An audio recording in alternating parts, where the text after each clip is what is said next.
Saludos el pastor Salomón de la Cruz para el grupo de WhatsApp Instrucción Teológica desde Cozumel, Quintana Roo, México. Y quiero agradecer profundamente a mis dos hermanos pastores quienes hicieron el favor de presentar el prólogo de este material que estoy presentando, que seguramente será una bendición. Es el cuarto fascículo de escatología, que se llama 10 pactos analizados, totalmente y 100% doctrinal. Es un material muy profundo que posiblemente no vamos a terminar en este grupo, pero pues va a quedar para que pueda explotarse a lo más que se pueda. Y le agradezco mucho tanto a mi hermano Nicolás Pastore de Argentina, como también a mi hermano Héctor, de igual manera de Salta, Argentina. Ambos hermanos son de la Argentina, un lugar donde desde luego que se ha levantado con fuerza el tema de la apostasía, pero que también hay hombres y mujeres de Dios que todavía, al igual que Elías, están al frente haciendo vallado en contra de la apostasía. Quiero hacer la introducción de este material ya entrando en materia, diciendo que hay tres cosas que debemos de diferenciar que el Señor presenta. El Señor es tan maravilloso que nos entrega promesas. Tres cosas que debemos de saber. Número uno, promesas. Cuando hablamos de promesas, son aquellas hechas por el Señor Jesucristo y que desde luego que las va a cumplir en su fidelidad, las va a cumplir, pero por asunto de cumplimientos se le conocen a las otras que se han cumplido. Las promesas ya cumplidas se le conocen como realidades. Por ejemplo, para hacer una relación entre promesas y realidades, leemos en Joel, cuando promete el Señor: y en los postreros días, dice Dios, derramaré de mi espíritu sobre toda carne. Es una promesa que aparece en las Sagradas Escrituras, y que cuando vemos también ya en Hechos capítulo 2 se ha convertido esa promesa en una realidad. Por eso se dice realidades. Una cosa es la promesa y su cumplimiento cuando ya está en acción, cuando ya es una realidad. Debemos de entender que entonces no solamente es una promesa del Espíritu Santo, sino que hoy es una realidad, que lo que nosotros hacemos es tomar esa realidad, apropiarnos de esa realidad, porque ya no es una promesa, sino que es una realidad en nuestras vidas. Y sin embargo hay una tercera sección, que no solamente las promesas que pronto se cumplirán, las realidades que están cumpliéndose en vías de pleno cumplimiento, sino también el tema de los pactos. Cuando Dios pacta con el hombre, lo que hace es tomar esas promesas y hacerla en forma de pacto para dar seguridad al creyente, porque ese es el fin de ese pacto, de que esa promesa tiene un seguro cumplimiento, y es por eso que lo convierte en un pacto. O sea, al pactar Dios con el hombre, lo que hace Dios es condescender. Algunos no estarán muy de acuerdo, pero lo que hace Dios es condescender a que un acuerdo lo ate o lo restrinja, por así decir, y ya queda pactado prácticamente por escrito. En ese sentido, podemos decir que hasta renuncia a su propia libertad de querer tratarlo como le pareciera, en ese sentido, con gracia o sin gracia, salvándolo, condenándolo, porque ya ahora hizo un pacto y entonces dice: voy a actuar conforme a esos pactos porque doy mi palabra que así voy a actuar. Lo que hace es facilitarle al hombre la posesión de lo que él quiera, Dios quiera que reciba. No es iniciativa del hombre en ninguna manera, ni es voluntad del hombre, sino lo que Dios está haciendo es poniendo un camino con el fin de que su palabra sea certera, su voluntad sea cumplida con el hombre, a través del hombre, por medio del hombre o incluso a pesar del hombre. Entonces es algo muy interesante cuando Dios hace un pacto que en ese sentido es incondicional. Y después de pactar y limitarse a sí mismo, Dios lo que hace es que actúa de acuerdo a las palabras que han quedado plasmadas, inscritas en ese pacto. Entonces es importante que nosotros logremos entender eso, porque entonces ya para su cumplimiento del pacto ya no depende de la gracia de Dios. Acuérdense que una cosa es la gracia de Dios, sino de su fidelidad, justicia y ley. Entonces una cosa es que Dios actúe con gracia y otra cosa que actúe con fidelidad, justicia y ley. Pues Él no puede violar sus propios pactos, ya que rebajaría su categoría moral, ya no sería fiel.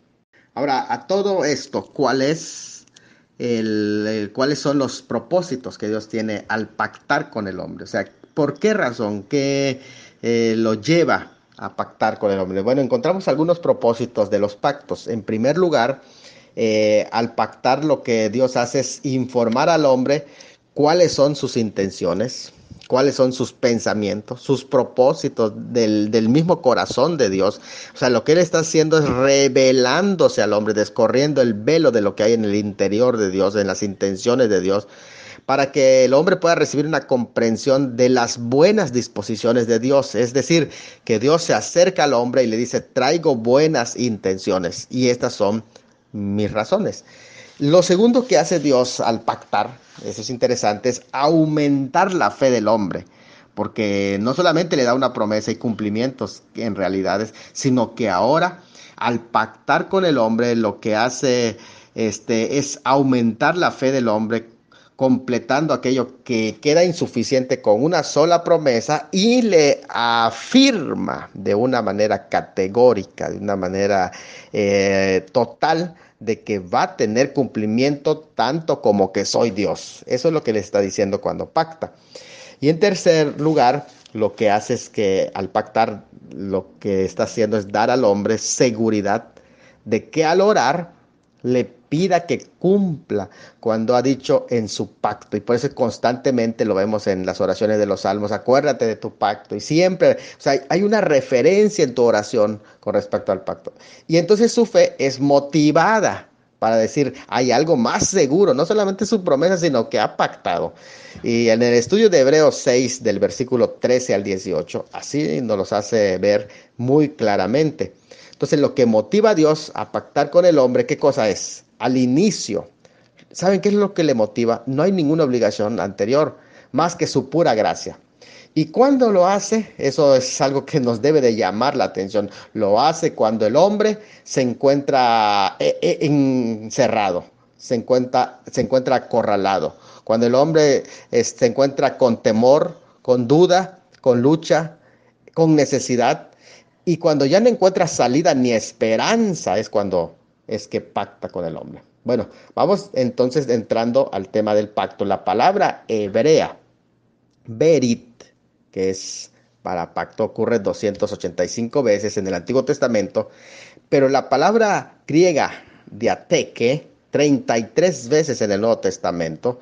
Ahora es interesante esta temática porque ambos, tanto berit, que es el hebreo, como diateque, ambos se traducen pacto.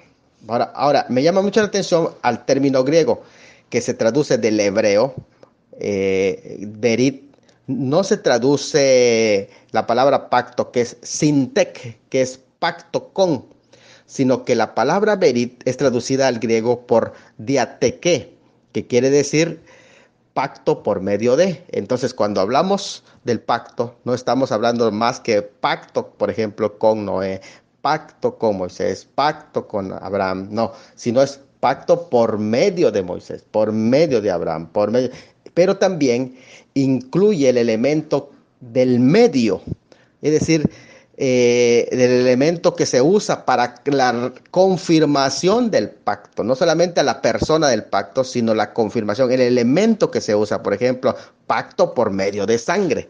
En ese sentido, tanto berit como diateque no significa pacto con, sino pacto por medio de. Ahora, esto nos va a llevar a una ampliación del concepto de pacto en el griego. Y si diateque y no sinte es el término que se usa. Diateque en tiempos del Nuevo Testamento ya se usaba tanto para referirse a pacto en término religioso como para hablar de testamento en términos legales. Entonces es interesante esto porque eso se usa para referirse el término diateque a la muerte de Cristo, que hace cumplir las condiciones del pacto, a la vez que pone en vigor la eficacia del Nuevo Testamento o Nuevo Pacto, ya que el testamento solo se trata de un documento, aunque un abogado lo haya atestiguado con validez, pero solo cobra validez luego de la muerte de la persona que hizo ese testamento. Y eso lo encontramos, por ejemplo, en el caso del Señor Jesucristo, cuando tanto en Mateo 26, 28, en Marcos 14, 24, y lo reafirma Pablo en 1 Corintios 11, 25, él anuncia y establece, este es el nuevo pacto en mi sangre, pero que no se cumple hasta que muere, o sea, entra en vigor hasta la muerte del testador.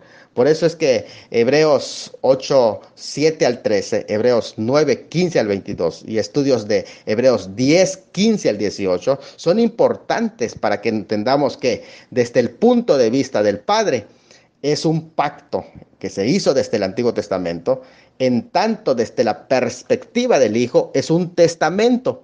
Juntos los dos conceptos de Ateque amplían ese panorama en ese significado. Entonces es correcto decir pacto, pero a la vez, cuando decimos testamento, estamos hablando del otro aspecto del pacto.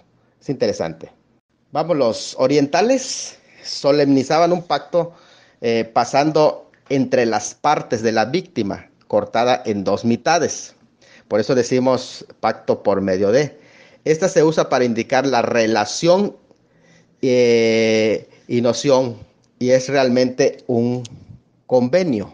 Entonces es interesante que cuando se habla de lo que significaba el pacto, se trataba de un acuerdo, un convenio. Lo que importa no es únicamente las personas que pactan, sino por medio de qué es sellado ese pacto. Es interesante y cuando entendemos esto, que no solo son las personas involucradas, pero también contaba por medio de qué elemento estaban haciendo el pacto. O sea, en ese sentido era pacto por medio de sangre, y ese era el sentido más elevado. Por eso cuando se cortó en Sinaí, por ejemplo, las partes, se abrió la mitad de cada uno de los lados y en medio pasaron el pueblo. O sea, es un pasar en medio. Y lo que estaban significando es que así serían traspasados aquellos que no cumplieran con las partes de ese pacto, que era condicional, por cierto. Pero en el caso de Abraham, es al poner los sacrificios y dividirlo en partes, Dios es el que pasó en medio, quiere decir que era un pacto incondicional. Bueno, hay pactos condicionales, que su cumplimiento dependen del receptor, no del que está iniciando el pacto. Esos pactos condicionales requerían cierta condición de cada uno de ellos para su cumplimiento y para que se mantenga el pacto, como lo es el concepto del pacto sinaítico, que es, por cierto, es comparado al pacto matrimonial porque también son condicionales. Pero los pactos incondicionales, que no podrían ser rotos como el pacto condicional, en los pactos incondicionales, su cumplimiento dependen solo del que hace el pacto. Es decir, que no tiene que hacer nada el que es el beneficiario, sino que su cumplimiento depende de aquel que hace el pacto. O sea, el pacto incondicional puede incluir bendiciones, condiciones, pero estas no cambian el carácter incondicional del pacto. Pero cuando hablamos del pacto, de un pacto condicional, es muy diferente en naturaleza, porque este pacto condicional requiere que se cumplan las condiciones para que pueda mantenerse en vigor. Bueno, en derecho, un pacto es un contrato o acuerdo voluntario de partes, en que ambas partes, bilaterales, trilaterales o multilaterales, cuando decimos esto es bilaterales que hechas con dos personas, como el caso del matrimonio, trilaterales cuando hay tres personas involucradas y multilaterales cuando es hecho, por ejemplo, con un pueblo o muchas personas y entonces tienen que cumplir cierto acuerdo, donde todas esas partes se comprometen a cumplir obligaciones y derechos. Así hay pactos entre hombres, entre naciones, donde se imponen ciertas leyes. En el caso de los pactos bíblicos, no se trata de un sunteque o un arreglo entre dos partes iguales. Es muy importante esto, porque el sunteque en el griego es un arreglo entre dos iguales, tú y yo, a excepción del caso del matrimonio. Pero si no, se trata de un diateque. ¿Qué quiere decir un diateque? Que es un arreglo divinamente ordenado. En otras palabras, en este último caso es unilateral. Y estamos hablando de un pacto que se llama incondicional. Lo que hace es que Dios establece el pacto, fija las condiciones del pacto y no puede iniciarlo el hombre, ya que es una prerrogativa exclusiva y soberana de Dios. Entonces, prácticamente es Dios el que da el primer paso, y si Él no da ese primer paso, no puede existir el pacto. Pero el hombre no puede hacer un pacto con Dios o dar la iniciativa para pactar con Dios, aunque sí puede hacer un pacto ante Dios, como en el caso del matrimonio. Una cosa es hacer un pacto ante Dios, como el matrimonio, y que incluso al no cumplir una de las partes, inmediatamente al ser un pacto condicional, queda absuelto. Pero el hombre no puede pactar directamente con Dios, pues no puede ponerle leyes a Dios. Es por eso, y ustedes lo pueden buscar en Levítico 10, 17, Deuteronomio, perdón, 10, 17, Éxodo 24, 8, Levítico 26, 42, incluso Deuteronomio 5, 2, 7, 9 y hasta Jueces 8, 32 a 33. De hecho, en el libro de Jueces 8, 33 y 9, 4, se muestra en una forma negativa cómo los israelitas, al caer en la apostasía, adoraron a un dios fenicio cananita de los abogados, el dios de los abogados, porque se hacían juramentos y actas que se hacían ante él, ante el cual, como secretario del infierno, que se le consideraba ese dios, se hacía pactos, por lo cual se le llamaba Baal-Berit, que es Dios o Señor de los pactos, y según algunos rabinos, más tarde fue llamado Baal-Zebú, Señor de las moscas. ¿Por qué? Porque cuando se hacían sacrificios quedaban llenados de moscas en el altar, por eso se le conocía a ese como Señor de las moscas, despectivamente. Su principal asunto giraba en torno a las ganancias o negocios de bienes materiales. Por tanto, era un culto a la avaricia. Esos son pactos del hombre con demonios, pero no pueden hacerse esos pactos con Dios. Saludos. Entonces, aunque el hombre no puede hacer pactar a Dios, Dios sí puede poner leyes al hombre y por eso pacta con él. Estos son pactos hechos para el hombre y no con el hombre. Es interesante esto, vuelvo a reiterar esto porque es importante que quede bien claro cuando se habla de un pacto incondicional. Estamos hablando de un pacto hecho para el hombre. Dios hace ese pacto para el hombre y no con el hombre. Eso es interesante que lo sepamos, aunque con intereses puramente divinos. Entonces, un pacto condicional que se le conoce como declarativo. ¿Por qué se llama declarativo? Porque es un convenio que establece Dios con el hombre en su disposición soberana, obligándose Dios a sí mismo mediante su gracia por la fórmula libre yo. Con esa declaración yo haré, yo pondré, yo esto. Cuando Él dice que Él hará, entonces es un pacto declarativo. Lo que se hace simplemente recibir el pacto y decir, eso es lo que Dios dijo. Y Él se compromete a conceder bendiciones definidas a aquellos con quien entra en pacto. O sea, para los beneficiarios de ese pacto. Entonces, por eso entendemos que es más que nada un pacto para el hombre en lugar de un pacto con el hombre, o sea, no Dios con el hombre, sino para el hombre. Entonces, interesante. Ahora, un pacto condicional, que ese es otro, es de naturaleza diferente, aunque no es un pacto mutuo, porque si es condicional, no necesariamente es mutuo.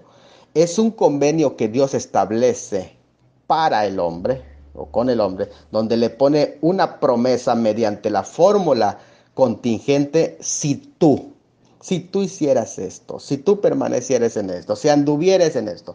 Esa fórmula es interesante porque promete conceder bendiciones o maldiciones y castigos definidos en caso de que falle. Entonces se llama un pacto condicional como el sinaítico. En ocasiones El pacto es incondicional para la nación como grupo, pero puede ser condicional para los individuos que lo integren cuando se trata de alguna bendición de tipo personal. Entonces, no de tipo grupal. Entonces, hay que diferenciar siempre esto, incluso cuando se entiende el tema de la predestinación, entre entender el concepto grupal y el concepto individual.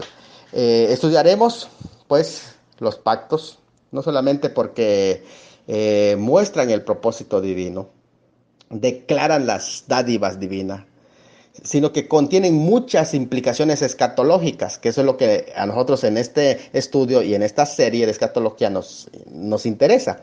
Dentro de sus promesas y predicciones del futuro hay elementos sumamente escatológicos en los que se basan muchas de las doctrinas que trascienden a todos los tiempos y tienen mensajes de certidumbre para los pactantes también. O sea, los pactos entonces son literales y deben interpretarse literalmente, pues Dios siempre hace pactos literales. También son eternos, exceptuando el pacto mosaico que continuaría solo hasta la venida de la simiente prometida. En ese sentido, tenía un plan definido hasta ese momento. El plan general de Dios para la historia es revelar su gloria y lo hace salvando.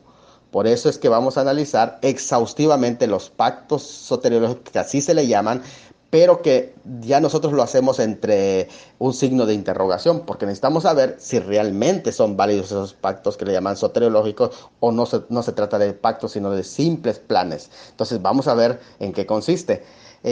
Segundo, revelarse a sí mismo en los tratos con la humanidad entera, esa es parte de lo que Dios quiere. Por eso hablaremos de los pactos generales, de los cuales se hizo tanto con los representantes generales de la humanidad, Adán, como con Noé. Y por último, él da a conocer a través de sus tratos con Israel y la iglesia. Por eso estudiaremos los pactos particulares o especiales que son del troncal pacto abrámico, de donde se derivan posteriormente tres subpactos, que son el pacto que le podemos llamar el pacto deuteronómico israelí. Algunos le llaman palestino, porque fue hecho precisamente en fronteras para tomar la tierra prometida.